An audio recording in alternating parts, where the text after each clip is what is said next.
Hello students, welcome to DSS online class and we are studying about chapter organism and population.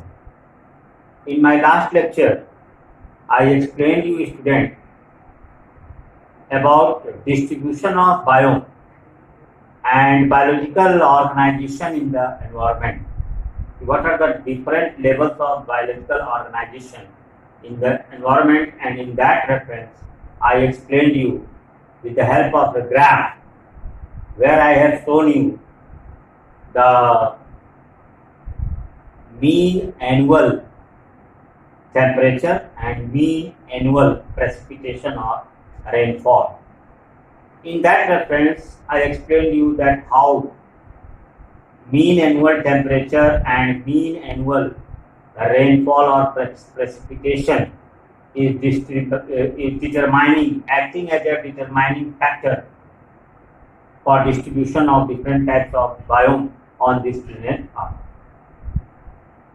And I have also explained you that our environment is made up of abiotic and biotic factor. And in abiotic factor, today I am going to discuss the major abiotic factors which are influencing the biotic components of the environment directly. And the major abiotic factors of our environment are, first one is temperature, and then light, then water and soil. So there are four major important abiotic factors: temperature, water, light and soil. These are four major abiotic factors that have been explained in your NCERT textbook in this chapter of organism and population.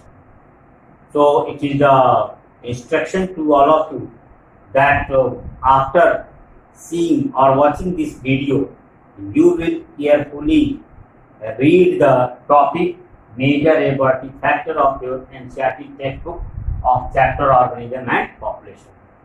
Students, temperature, you know, it is an environmental factor and major source of light and temperature on this planet Earth, that is sun. Sun produces, means sun is a hot ball of burning gases. It produces heat and light. Now the heat produced by the sun, that maintains the global temperature. Global temperature means the temperature on planet Earth, as well as it produces light.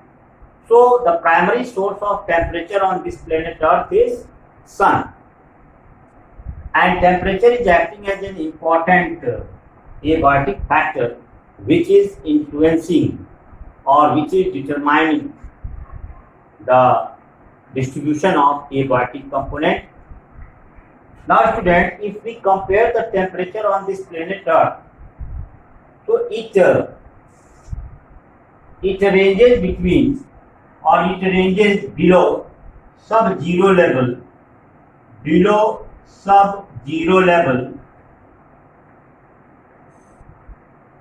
to greater than 50 degrees Celsius.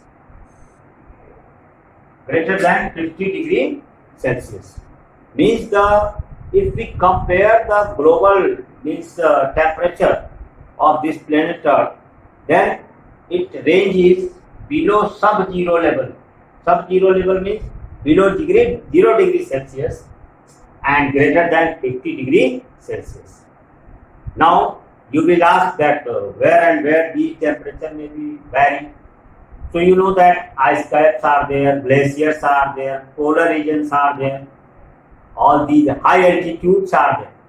So this temperature, sub-zero level degree Celsius of temperature, is found in polar regions, high altitude, glaciers, icebergs, and greater than 50 degrees Celsius of temperature is reported in temperate deserts, the desert area. Now this temperature, how it is influencing the metabolic activity of living organism, or how it is influencing the biotic component of the environment. You know that The metabolic processes taking place in living organism, either they are microbes or they are plants or they are animals, including human beings, all metabolic processes are enzymatic activities, and the enzymatic kinetic is dependent on temperature. You have already studied in class 11 that how temperature is influencing the rate of enzymatic activity. The rate of enzymatic activities are directly under the control of temperature. The rate of enzymatic activity is always under the control of temperature. Now, some area, some biome found in on our planet Earth, they lie in this range of temperature. Like tundra region, taiga and tundra, this biome, tundra biome, it lies in this range of temperature where the temperature is below sub-zero level. And even you can see the hot desert, the Gobi desert, the Sahara desert, the Thar desert found in India. Or you can say that the temperate desert where the temperature reaches above 50 degrees Celsius. So this is, according to this, there is distribution of living organisms. Means as per the environmental condition, as per the temperature, there is distribution of flora and fauna. For example, you see, mango tree, it cannot grow in countries like Canada and Germany. Why it is so? Because the temperature of Canada and Germany, it is different from those areas where mango trees are grown. In the same way, snow leopard, it is not found in Kerala.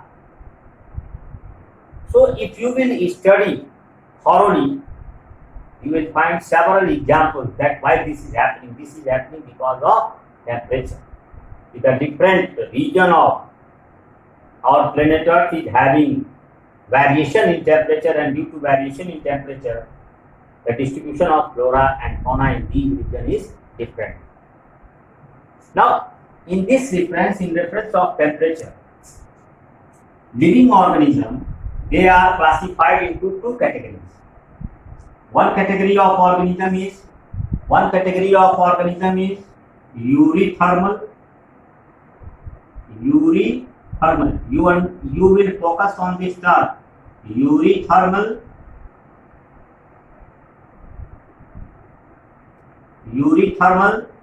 and stenothermal.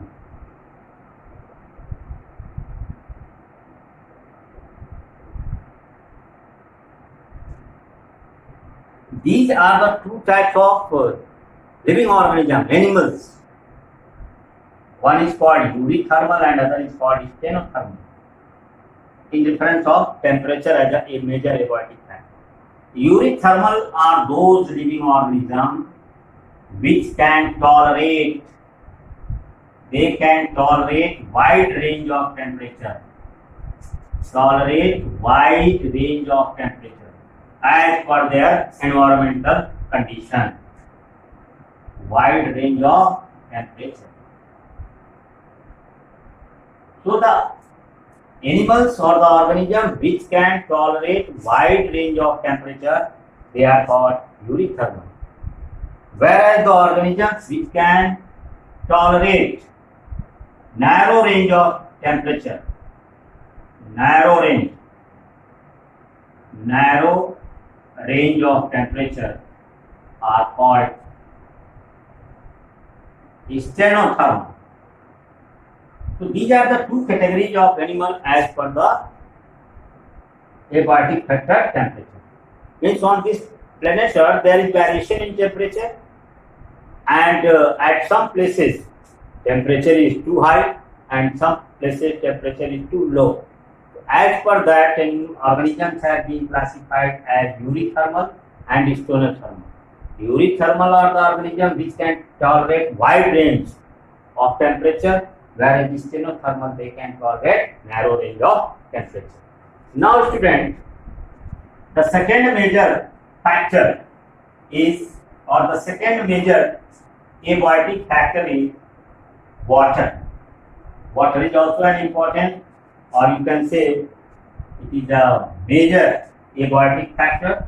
So we will discuss about water as a abiotic factor. Water.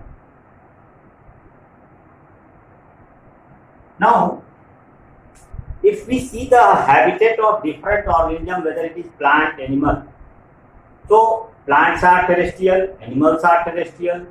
Even you can see many plants are aquatic, many animals are aquatic. The entire non-chordate phyla of animals that is found in, that is their habitat is aquatic. Majority of animals of non-chordate, they are aquatic in nature. Now, water is an important abiotic factor, and previously I explained you that the first life which came into existence, it existed in water. So, water is a major component of all type of living organisms, whether they are microbes, whether they are plants, whether they are animals, including human beings. So, here water, how water is playing an important abiotic role of important abiotic factor. So, as far as water is concerned, and water is acting as habitat for aquatic organisms, so we have to focus on its quality of water. What is the quality? Quality of water. Water quality. Water quality means chemical composition of water and pH. Chemical composition of water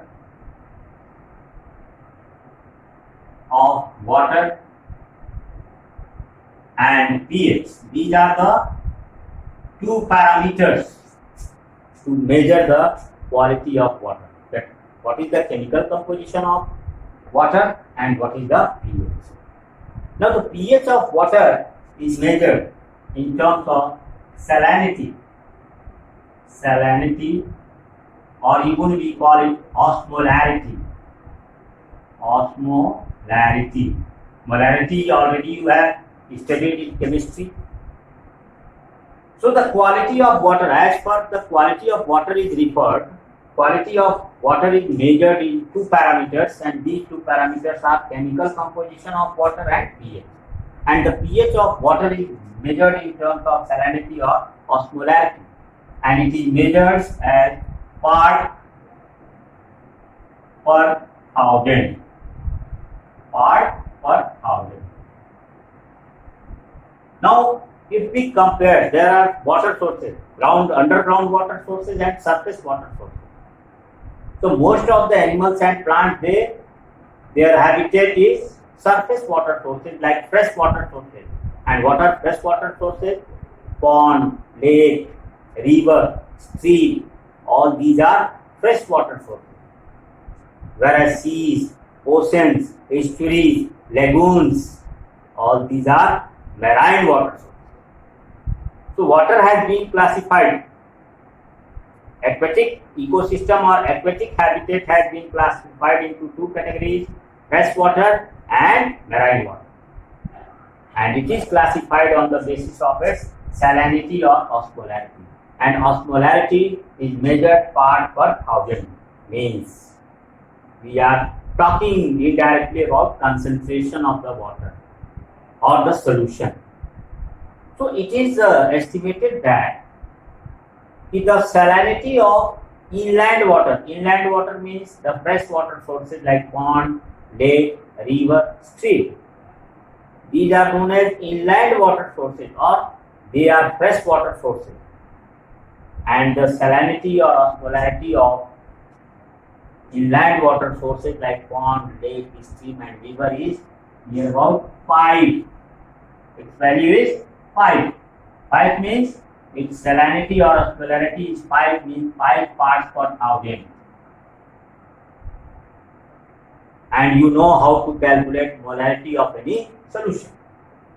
And it is estimated about 30 to 35 parts per thousand in case of seas, and greater than 100% hypersalinity, greater than 100% hypersalinity of oceans, lagoons, estuaries. Now you can think how the organisms are surviving in this condition. There are freshwater plants as well as animals, and there are marine water plants as well as animals. So how they are surviving in that? So in that reference, again two terms are introduced, and these two terms are euryhaline and stenohaline. Euryhaline and stenohaline. These two new terms are there. Stenohaline.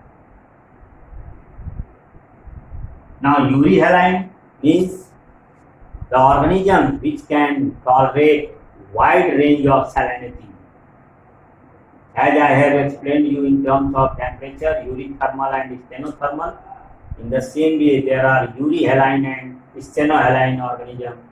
The organism which can tolerate wide range of salinity, hypersalinity, they are called euryhaline. And the organism which can tolerate narrow range of salinity, they are called stenohaline.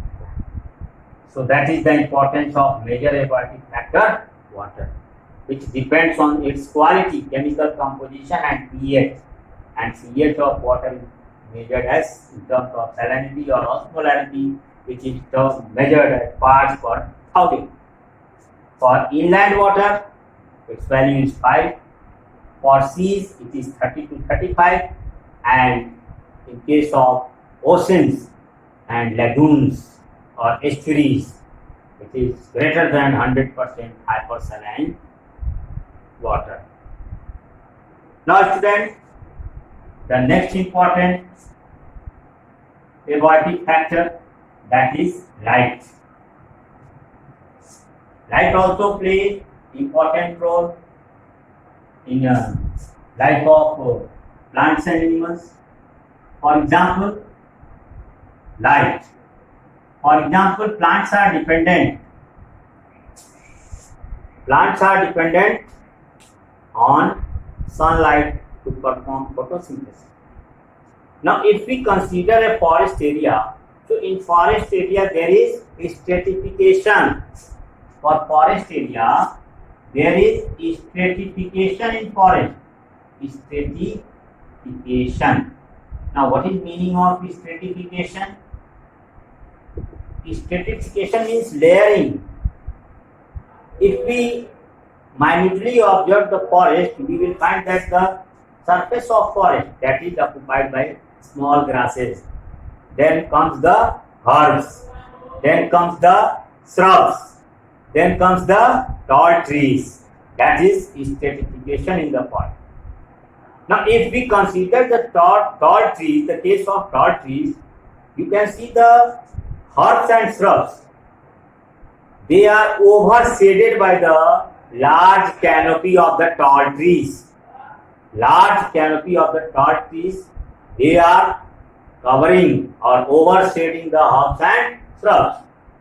And in that case, they are getting less amount of light for photosynthesis, because they require that much light only for photosynthesis.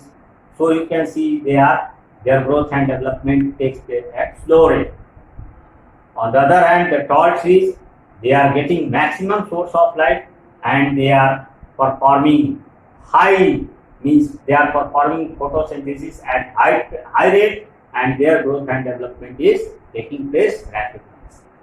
In the same way, light is also responsible for photoperiodism. You have studied in class 11th about photoperiodism.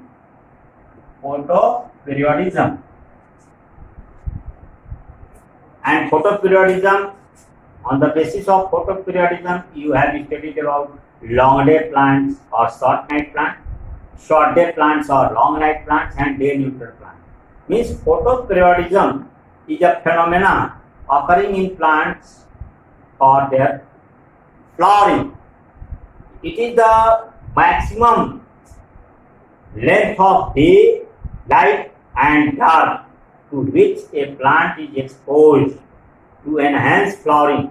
That is called photoperiodism. So light is also responsible for photoperiodicity in case of plants.